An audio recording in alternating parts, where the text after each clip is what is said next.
انسان تنہائی پسند تب ہونے لگتا ہے جب لوگوں کی حقیقتیں کھل کے سامنے آ جاتی ہیں۔ ہم جن کی عزت کرتے ہیں وہ ہمیں مجبور سمجھتے ہیں، اور ہم جن سے بہت پیار کرتے ہیں وہ ہمیں بے وقوف سمجھتے ہیں۔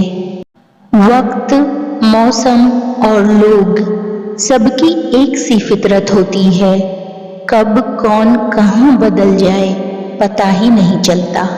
اپنے وہ نہیں ہوتے جو تصویروں میں ساتھ کھڑے ہوتے ہیں، اپنے تو وہ ہوتے ہیں جو تکلیفوں میں ساتھ کھڑے ہوتے ہیں۔ کچھ تکلیفیں ہمارا امتحان لینے نہیں بلکہ اپنے ساتھ جڑے لوگوں کی پہچان کروانے آتی ہیں۔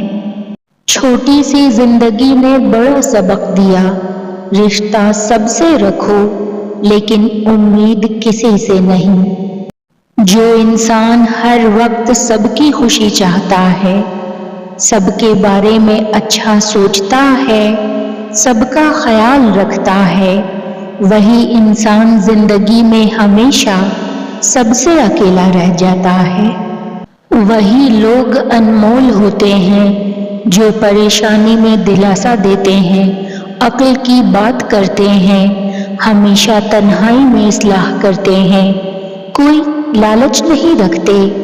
ایسے لوگ قیمت سے نہیں بلکہ قسمت سے ملتے ہیں۔ دنیا کا سب سے مشکل کام اپنوں میں اپنا ڈھونڈنا۔ کسی بزرگ سے کہا گیا، کوئی نصیحت کر دیں، فرمایا، بس دھیان رکھنا کوئی اللہ سے تمہاری شکایت نہ کر دے۔ اپنی زندگی میں ایسے لوگوں کو شامل کرو جو کبھی آئینہ اور کبھی سایہ بن کر ساتھ رہیں، کیونکہ آئینہ کبھی جھوٹ نہیں بولتا اور سایہ کبھی ساتھ نہیں چھوڑتا۔ تنہا ہونا یہ نہیں ہوتا کہ آپ کے پاس کوئی نہیں ہے، تنہا ہونا دراصل یہ ہوتا ہے کہ سب آپ کے پاس ہیں لیکن آپ کا کوئی نہیں۔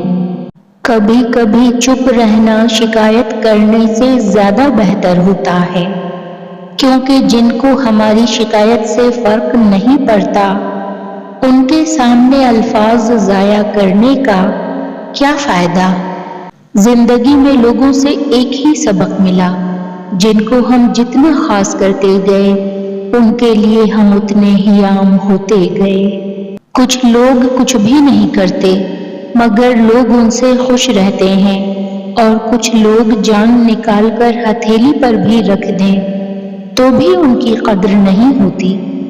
یہاں کوئی کسی کا سگا نہیں سوائے اپنے آپ کے، ذرا سا مزاج اور مرضی کے خلاف ہو کر دیکھیں، آپ کا خلوص و محبت آپ کے منہ پر مار دیا جائے گا۔ انسان سخت مزاج کب بنتا ہے؟ جب بہت سارے لوگ اس کی نرمی کا غلط فائدہ اٹھا چکے ہوتے ہیں۔ کچھ لوگ آپ سے سیکھ کر آپ کو ہی سکھا دیتے ہیں۔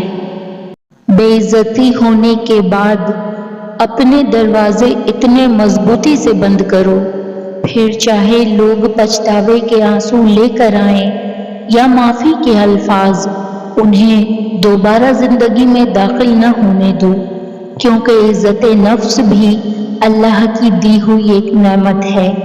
ایک بات ہمیشہ کے لیے یاد رکھیں، معافیاں غلطیوں کی ہوتی ہیں، زیادتیوں کی نہیں۔ جو شخص کسی دوسرے کی زندگی میں آگ لگاتا ہے وہ اصل میں اپنی قبر کی آگ بھڑکا رہا ہوتا ہے، دوسرے کی تو وہ صرف عارضی دنیا برباد کرتا ہے لیکن اپنی دائمی آخرت برباد کر لیتا ہے۔ سازشیں کرنے والے یہ سوچ لیں کہ اللہ کی تدبیر بہت بڑی ہے، جب کاری ضرب اس کی طرف سے پڑے گی تو نہ دنیا کے رہیں گے اور نہ آخرت کے۔ بد دعائیں صرف الفاظ کی صورت میں ہی نہیں بلکہ گہری خاموشی، دکھی آہ اور مسلسل صبر کی صورت میں بھی اللہ کریم تک پہنچ جاتی ہے، اور بے شک پھر وہ بہترین انصاف کرنے والا ہے۔ کامیابی چاہتے ہو تو موقع دینے والے کو کبھی دھوکا اور دھوکا دینے والے کو کبھی موقع نہ دو۔